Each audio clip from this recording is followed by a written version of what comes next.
La une des journaux avec Moustapha Zongoma. Moustapha, bonsoir. Bonsoir Aminata. Cette semaine, les journaux ont parlé de l'opposition politique nigérienne, de la lutte contre la corruption au Niger et de l'Union européenne qui s'apprêterait à acheter des armes au compte de l'armée du Niger. Le journal Le Canard déchaîné s'interroge s'il y a un pilote dans l'avion de l'opposition politique nigérienne. Le journal écrit: le chef de file de l'opposition politique est censé être la figure tutélaire des opposants au régime de la Renaissance qui gouverne le Niger depuis presque 12 ans.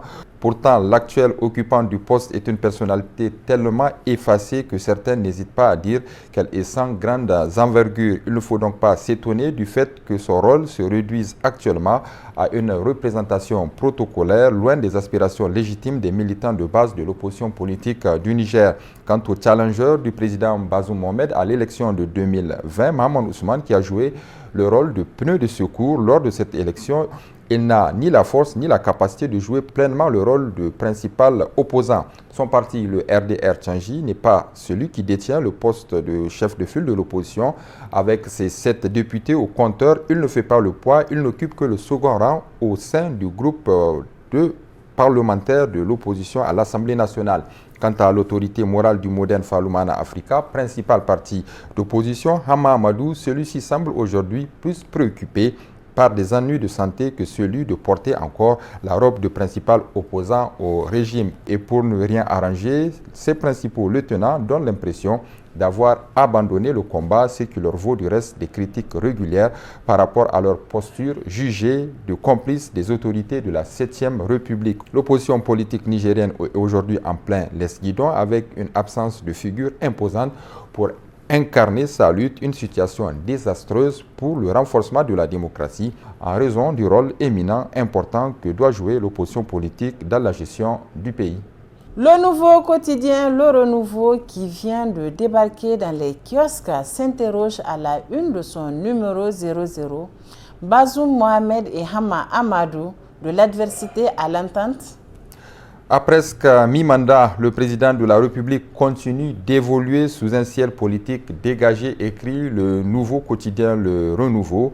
Indéniablement, le Modern Falumana Africa joue un rôle majeur dans l'avènement de ce contexte socio-politique dépourvu de tensions particulières.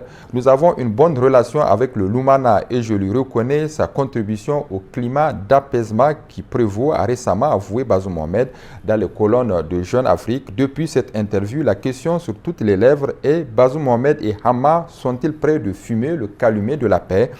Les deux hommes ne sont peut-être pas très amis, mais il est permis de soupçonner une sorte de gentleman agreement, un accord entre gentlemen convenu entre les deux hommes. Il va de soi qu'un pacte de non-agression entre le président de la République et le leader du Modern Falumana Africa arrange l'un comme l'autre. Bazoum Mohamed a grandement besoin d'une paix sociale et politique pour mener à bien son quinquennat. Hama Amadou n'en peut plus de traîner des ennuis politico-judiciaires à n'en plus en finir. À 73 ans, l'ancien président de l'Assemblée nationale n'aspire qu'à couler ses jours tranquilles loin de l'arène politique, ce qui explique certainement le silence dans lequel il s'est muré depuis 2 longues années aujourd'hui. Lutte contre la corruption, le double jeu de Bazoum Mohamed, c'est le titre qui bat la une du quotidien privé L'Enquêteur numéro 3000. Oui, Aminata, dans une récente interview accordée à Jeune Afrique, le président de la République a affirmé qu'en ce qui concerne la lutte contre la corruption, il est implacable. En dépit de ces affirmations fortes, des allégations de pratiques corruptives au sein même de la présidence de la République ont émergé.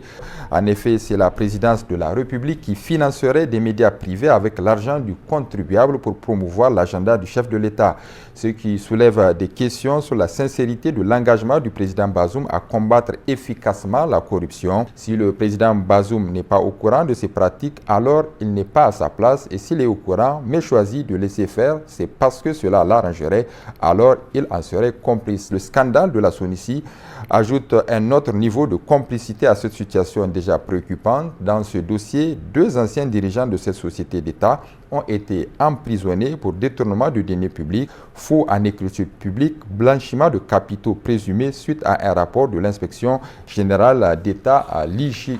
Cependant, Hassan Baragé, ancien DG de la SONICI et actuel ministre des Postes, des Télécommunications et de l'économie numérique, également cité dans le rapport, n'est pas inquiété par la justice. Il y a eu aussi l'affaire du ministère de la Défense nationale, MDN, dans laquelle des anciens ministres de la Défense n'ont jamais été entendus. Ils ont été soustraits de la justice. Au vu de ces exemples illustratifs, la question se pose de savoir si l'engagement du président Bazoum Mohamed à lutter contre la corruption est réel ou s'il s'agit tout simplement d'un discours politique visant à rassurer les bailleurs de fonds. Le journal Le Monde d'aujourd'hui de cette semaine a titré pour sa part à sa une « Quand l'Europe cherche les chemins de l'Afrique, l'Union européenne finance l'achat d'armes au Niger ». Pour que la dernière barque de la France au Sahel ne cède pas, l'Union européenne a fait une annonce en fin de semaine dernière pour faire croire que le bon élève de la France, c'est-à-dire le Niger, allait bénéficier d'un soutien en armes, chose inédite au profit d'un pays tiers qui ne fait pas partie de l'OTAN, écrit le journal Le Monde aujourd'hui de cette semaine. En effet, le journal dit apprendre de RFI, Radio France Internationale, que l'Union européenne débourse 5 millions d'euros pour la fourniture d'armes au Niger. Cette mesure d'assistance se fera à travers la Facilité européenne pour la paix, un mécanisme créé en 2021 hors budget de l'Union européenne, ce qui lui permet notamment de financer du matériel létal, c'est-à-dire mortel. Le choix de l'UE et pour l'histoire on ne peut plus clair, quitte à elle de s'assumer. Sa justification très laconique, notamment lorsqu'elle dit qu'il s'agit de soutenir les forces armées nigériennes à l'aide d'équipements militaires conçus pour libérer une force létale, peut-elle suffire à crédibiliser son choix en temps de guerre? Le journal s'interroge. L'Union européenne doit donner des garanties. Il y a d'autant plus à douter que RFI précise que l'Union européenne fait cette annonce sans toutefois entrer dans les détails du matériel en question, précisant que jusque-là, l'Union européenne s'est toujours refusée à financer du matériel létal au Sahel.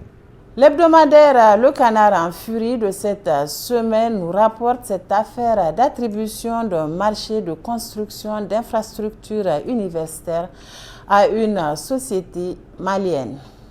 Oui, Aminata, et c'est sous le titre « Attribution d'un marché de construction d'infrastructures universitaires à Niamey, Maradi, Tawa et Zender à Bulder SA, un cas d'antipatriotisme économique teinté d'affairisme débridé. Le marché, passé dans un premier temps par entente directe, avait été invalidé par la haute autorité de régulation des marchés publics pour certains vices de forme et de fond commis dans sa passation. Mais curieusement, le gouvernement de Bazoum Mohamed l'a réattribué à Bulder SA. Le journal s'interroge sur l'insistance et la focalisation sur cette société détenue par un jeune homme d'affaires malien du nom de Ibrahim Diawara. Et le journal le souligne pour s'en offusquer que c'est au mépris total de l'expertise nationale que le dévolu a été jeté sur la société Bulder SA à lieu et place des entreprises locales du secteur. Pour s'adjuger le marché, la société Bulder SA a évoqué un simple montage financier avec certaines banques privées assorties d'un taux de remboursement de 6% qui débutera dans 4 ans pour le Niger. Pas suffisant selon le confrère